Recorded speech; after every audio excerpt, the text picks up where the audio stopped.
Ele não pega a história toda. A história toda é que era ali na ECA, né, na Faculdade de Comunicação da USP, e o pessoal zoando a aula. Entra gente, sai gente, parecia metrô, sabe? Para na estação, entra 5, sai 5 e tal. E eu ali, ficando puto. A hora que eu fui dar a bronca, o cara ligou. Entendeu? Eu não sou tão doido quanto esse vídeo faz crer, né? E aí, qual é a ideia? A ideia é essa. Porra, você se acha tão esperto, tão coisa? Pega aí e lê, velho. Lê a primeira página aí, né? Não entendeu porra nenhuma. O cara escreveu. E você só tem que entender. E você não entende porra nenhuma e ainda se acha. Porra, se manca, né, cara? Vai estudar um pouco e deixa de ser palhaço, né? Bom... Puto pra caralho. Esse cenário foi um cenário que tinha um contexto, né? Não é todo dia que tem esse tipo de alteração, mas, por incrível que pareça, acabou servindo a carapuça para muita gente, né? Porque, no final das contas, você tem pensamentos lindos. Kant é um pensador... eu diria que Kant é uma espécie de Everest para o alpinista, sabe? Né? Kant é um desafio incrível. Se você chega lá, incrível, né? E aí, porra, quer dizer, é um exercício, é um esforço pro professor, né?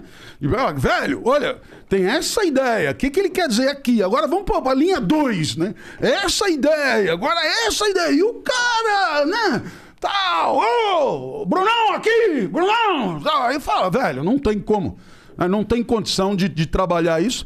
Mas, enfim, tem outros pensadores fudidos. Nietzsche é um cara muito difícil de ser lido. Spinoza não é fácil de entender. Enfim, né? Mesmo os antigos, se você for ler Ética Nicômaco de Aristóteles, tem lá o seu charme e a sua dificuldade. Então, tem que cozinhar, tem que trabalhar, né? Mas o ganho é um ganho maravilhoso, é um ganho incrível. Aqui mesmo, aqui esperando aqui para entrar aqui para o estúdio, algumas pessoas vieram me abordar que acompanharam essa fase de professor da ECA e acompanharam as aulas semana a semana e tal. E nossa, né, são pessoas que são muito gratas, porque no final das contas o explicador ele é um mediador importante, ele é uma ponte de significado entre um discurso ao qual você não daria nenhum sentido e um repertório que passaria anos-luz daquela mensagem. Então você pega o repertório do cara, laça, traz pra cá e diz, tem a ver. E aí, claro, é um holofote, é uma luz, uma coisa linda, né? Então eu pelo menos sou encantado com a minha profissão, absolutamente encantado. Entendo a sua importância, a sua relevância e entendo o quanto esse trabalho é um trabalho maravilhoso por ele mesmo, né? Infelizmente a escola ela se rebaixa toda vez que ela se coloca como trampolim para uma outra fase da vida, né? Quando ela instrumentaliza o conhecimento, sabe? A expressão mais absurda, cruel e idiota é a expressão passar de ano, né? Pense bem na expressão passar de ano. Não, eu estou fazendo de tudo para passar de ano. Porra, não, é bem o contrário, né? Quando a vida vale por ela mesma, você faz de tudo para regozijar do ano, para desfrutar do ano, para curtir o ano. E o passar de ano é até lamentado, né? Eu queria continuar aqui, eu me lembro quantos e quantos alunos vinham me pedir, professor, o senhor vai dar aula ano que vem? Não vou. Porra, mas se a gente falar com o chefe de departamento, não rola o senhor dar aula ano que vem? Não rola, não tem rolado. Como é que eu faço para ter aula com o senhor? Uai, vem aqui de novo, assiste aí. E vinham. E qual é a diferença? O cara que vem para passar de ano, esse vai fazer prova e tal coisa, é uma coisa. O cara que já passou de ano e que ele volta, esse vem para desfrutar. Esse vem para aprender. Acaba aprendendo muito mais do que o outro. Acaba aprendendo muito mais do que na primeira vez que fez. E essa é a diferença de você ler Machado de Assis para passar no vestibular e você ler Machado de Assis pelo prazer de ler Machado de Assis. Essa é a diferença. Então, quando o professor ele rebaixa Machado de Assis à condição de entrar na faculdade, ele tira de Machado de Assis a sua genialidade, sabe? Isso aqui é uma coisa que você tem que ler para passar no vestibular. Velho, como assim tem que ler? Nós estamos falando de um gênio e nós estamos falando de obras que são o suprassumo da alma de um gênio. E você diz para o aluno, você tem que ler. Velho, como assim tem que ler? Você tem o privilégio de ler. Você se ajoelha para ler, velho. Como tem que ler, né? Então, é todo um jargão que o ensino, a pequena educação instrumentaliza e banaliza aquilo que poderia ser mágico, né? De você falar, velho, esse ano foi do caralho, velho. Eu, por mim, faria tudo de novo. Esse seria o discurso, né? E no dia da formatura haveria choro, lágrimas, mas lágrimas de lamentação. Por quê? Porque no final das contas a gente sempre percebe muito tarde que a escola é o paraíso já. Né? Não é a preparação para o paraíso. O paraíso já foi. A escola é o melhor lugar do mundo. Que outro lugar você teria onde você vai só para aprender? Onde você não é escravizado, não é explorado, seu trabalho não é instrumentalizado, né? Você não está ali sendo massacrado em nome do lucro de pessoas que você nem conhece. Não. Na escola você está ali só para aprender, cara. É um lugar mágico, é um lugar incrível, né? Então, essa ideia da escola deveria ser resgatada como um privilégio e uma oportunidade de viver no paraíso. E cada professor deveria ser responsável pela construção de uma experiência paradisíaca. Só que eu imagino que seja difícil para um professor ouvir isso aí que tá falando e depois ir dar aula num lugar onde ele não é nem bem quisto, né? Tu já passou por uma situação onde os caras não queriam estar ali de forma nenhuma, de jeito que uma classe inteira, como, sabe, como uma unidade não tava a fim de estar ali, queria só estar em outro lugar. Isso é horrível. Eu já tive algumas experiências assim, que tu tá aqui dando a aula, os moleques estão fazendo outra coisa ali, não adianta você tentar laçá-los porque eles ficam desviando. Uma merda. E ainda mais que os alunos que eu tinha, eles eram majoritariamente... era um pessoal que tinha mais grana e tal, e aí o pai dele dava razão pra ele, não sei o quê. Então, fica à vontade. Ele acaba sendo mais folgado, né? Acaba o cara que é mais pai folgado. Bom, filho de gente rica. Mas não tô... Opa, chegou uns firra fera aí que a gente pediu. Do iFood. Cadê o... Alquim gel. E dos assuntos que você trata, assim, nas suas aulas, qual que é o que você mais gosta de falar? Posso comentar? Claro. Comecei a trabalhar e, bom, como eu te disse... eu era super agradecido por todos aqueles que me davam um voto de confiança e abriam as portas. Um dos lugares onde eu mais gostei de trabalhar foi em Mogi das Cruzes, né? Eu ia de trem, era antes do trem espanhol, do Covas, portanto não tinha janela, não tinha porta, e pegava-se o trem em movimento, assim, né? Bom, e aí, a minha aula era sexta-noite e sábado de manhã. Voltar era perda de tempo, assim. Então, meio que dormia-se onde, né? Onde dava, assim. A faculdade disponibilizava lá uns colchonetes, uns negócios e tal. Claro. A gente saía com a galera depois na sexta-feira. E aí, sábado de manhã, tinha aula. Os caras chegavam de óculos escuro, né? Mas já sábado de manhã com a galera que não dormiu de sexta para sábado, né? Bom, primeiro dia de aula, cheguei ali, e ali tinha um cenário semelhante a esse que você falou, né? Quer dizer, bom, tô aqui para responder a chamada, óculos escuro, vou me recostar, vou dormir e tal, né? Não rolou para eles desse jeito, né? Falei, velho, vamos me dar aqui teu óculos, vem cá, vamos lá. Fazer o seguinte, você me dá 15 minutos de crédito e a gente brinca assim, 15 minutos.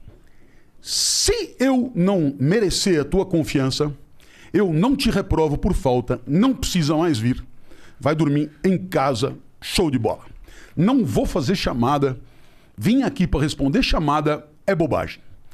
Agora, 15 minutos, se eu te seduzir, aí você vem para jogar o meu jogo bacana.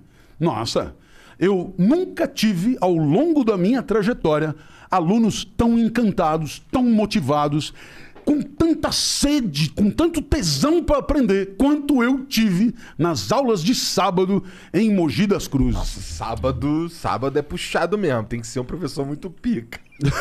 Mas é aquilo que ele fez. Ele tirou aquela questão de o cara ser obrigado a estar ali. É verdade. E aí ele foi porque ele queria. Isso daí, acho que... Bom, é que eu sei que o professor tem algumas ferramentas para resolver um problema como esse, mas no fim das contas, o aluno que não quer aprender não vai aprender. Não tem muito o que fazer. Não. Se ele tiver determinado a resistir, pode trazer quem quiser. Aí não tem o que fazer. Porque ele não te dá nem os 15 minutos. A gente precisa ter o crédito. Porque no crédito de 15 minutos, você tem a chance de jogar 3 ou 4 iscas para dizer, velho, você tá pagando, você já tá aí, o dinheiro é teu. Assim, não aprender é jogar o dinheiro no lixo. Então, e se bobear, rola um aprendizado saboroso, legal, bacana e tal. E assim, costuma funcionar quase sempre, mas quando o cara não te dá o crédito, não tem o que fazer. Mas aí esse não volta, você não vai fazer chamada, você vai aprovar o cara por frequência. Então, o cara não volta mais. Mas, assim, pelo menos não atrapalha. Felizmente, eu nunca tive problema, na verdade. Foi muito legal. E o que você acha da escola como instituição hoje em dia? Por exemplo, eu não gostava de estudar. Eu não gostei do meu período na escola. Não foi um período muito agradável pra mim. E muito pelo que você falou. Porque eu não queria estar ali. Tipo, eu sentia que eu era forçado a aprender algo que eu não estava interessado. Então, aquilo me dá um sentimento muito ruim de ser forçado a fazer algo que eu travo, eu não consigo fazer. Então eu tive uma experiência frustrante durante a escola e eu acho que isso é muito atribuído pelo formato da escola em si mesmo, né? A gente tá meio ultrapassado. Como que você enxerga isso? Você enxerga algum jeito da gente melhorar? Tem muitos, né? Eu acho que são vários os problemas, né? Eu penso que, em primeiro lugar, de fato, a educação ela não pode trabalhar só com aquilo que previamente interessa ao aluno. Por quê? Porque o aluno tem que, de certa forma, descobrir interesses no processo. Interesses que ele não poderia ter, porque ele não tinha condição. Mas a escola mostra, olha, isso aqui que você ainda não sabe que é legal, veja como é legal. Então, nesse sentido, há um processo de descoberta que a escola tem que patrocinar. Ponto número 2. Um dos papéis da escola, na minha opinião, é permitir uma descoberta de si, né?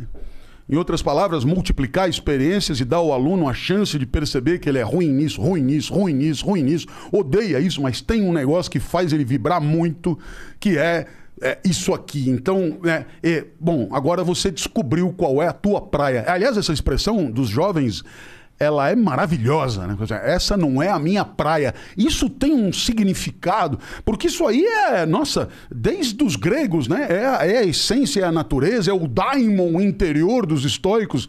Cada um chama isso de um jeito. E aqui hoje a gente chama de minha praia.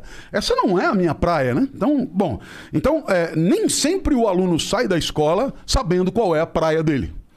Haja visto o número de tentativas de vestibular, que o cara começa uma faculdade, começa outra, sabe? Porque a escola ela foi omissa nessa tarefa. Terceiro ponto, há uma resistência às mudanças, e se você parar para pensar, o currículo escolar, ele é uma escolha. Quer dizer, eu te dou um exemplo. Todos nós aqui estudamos a Revolução Francesa, se bobear, por 3, 4 meses, né?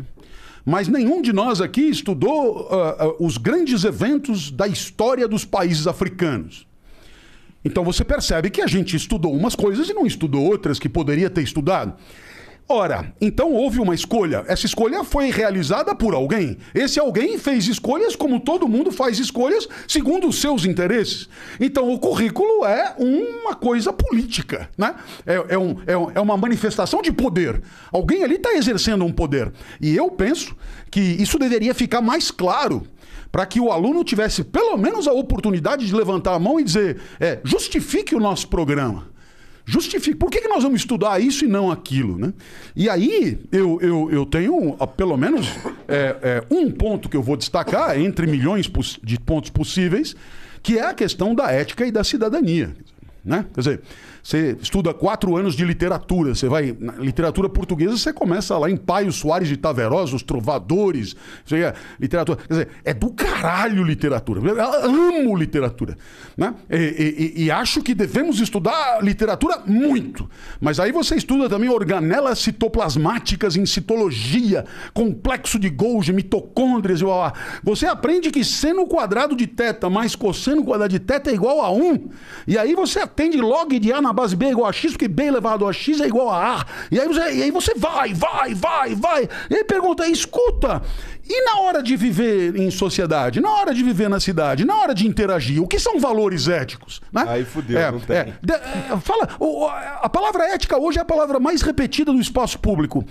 Me conta assim, da onde essa palavra veio, o que ela significava antes, o que ela significa agora, qual é a diferença entre ética e moral? A moral desapareceu, ela não existe mais? O que foi que aconteceu? Por que as pessoas falam que falta tanta ética na nossa sociedade? Será que nós não temos mesmo valores? Ou será que os valores que a gente tem não são os valores que a gente deveria ter? Né? Será que a ética pressupõe uma escolha entre um valor e outro? Será que existe alguma complexidade? Será que a ética é uma tabela pronta ou a gente discute o que deve respeitar? Aí o aluno vai olhando e falando, velho, eu passei 12, 13 anos na escola, eu não sei te responder nenhuma dessas perguntas. Bom, então aí eu devo entender o seguinte, que sobre as organelas citoplasmáticas, a gente ficou um semestre. Agora, sobre a convivência na sociedade, fica no improviso, né? Entende no improviso? Quer dizer, se o professor X tomou a iniciativa de tratar do assunto, foi por conta dele. Mas não há eu diria, uma perspectiva sistemática, organizada, institucionalizada de ensino dessas questões, que são questões reconhecidas por todos como fundamentais. Quer dizer, né? Porque o brasileiro é assim mesmo e tal, e ninguém olha. Bom, peraí, costuma-se dizer, né? Sempre responsabilizando a história, né, pela nossa situação, né? Não, porque quando os portugueses que vieram, eles eram presidiários e tal, e é por isso que a corrupção existe até hoje. Porra, mas não deu tempo ainda, velho, né? Já morreram os portugueses, os filhos, os netos, os bisnetos, não deu tempo de montar uma escola para formar gente honesta para dirigir o país, né? Entende? Quer dizer, isso parece que tira uma responsabilidade imensa que é a nossa, de formar a nossa classe dirigente, de formar uma cidadania lúcida, de formar, enfim... seres pensantes. Cara, né? só tem aqui na nossa sociedade, só tem a gente, velho. A impressão que dá é que todo mundo, o brasileiro é isso, o brasileiro é aquilo, o povo é isso, o povo é aquilo. Mas, velho, como é que você terceiriza se você é parte? Né? Então, eu penso que há aí um monte de coisas que a escola poderia discutir e proporcionar, que são alternativas, que são necessárias, que são importantes, mas que, por conta, muitas vezes, de um apreço pela repetição, né? Que é tranquilizadora, a gente acaba deixando as inovações tão alardeadas para o ano seguinte. Né? Eu acho que tem uma falta de vontade política nesse sentido aí, de formar cidadãos que consigam pensar. Né? É aquela velha história, né? Você vai fazer um cara que pensa e você não pode roubar ele, né? Fica mais difícil. Fica mais difícil, né? De tu enrolar aquela escolha política que a gente faz no currículo, né? A gente faz um currículo que é mais para o cara passar no concurso, para o cara fazer ele entrar na maquininha do sistema lá dos diplomas e dos, sei lá, é uma merda. Mas, a gente só vai passar por essa mudança na educação quando mudar politicamente a estrutura do país. É foda, porque eu acho que que o certo era o contrário. Só vai mudar a política quando a sociedade se movimentar para mudar a política. Porque assim, para esperar para partir desses caras... fudeu. Como você percebeu, é meio que dialético. Quer dizer, vamos pensar junto. Vamos imaginar que numa cidade de 100 mil habitantes tenha lá um prefeito com uma rede municipal de ensino de escolas da prefeitura E aí, então, esse prefeito se candidata à reeleição. E os eleitores dessa cidade, eles vão decidir em reeleger o prefeito ou não. E você sabe o que eles fazem?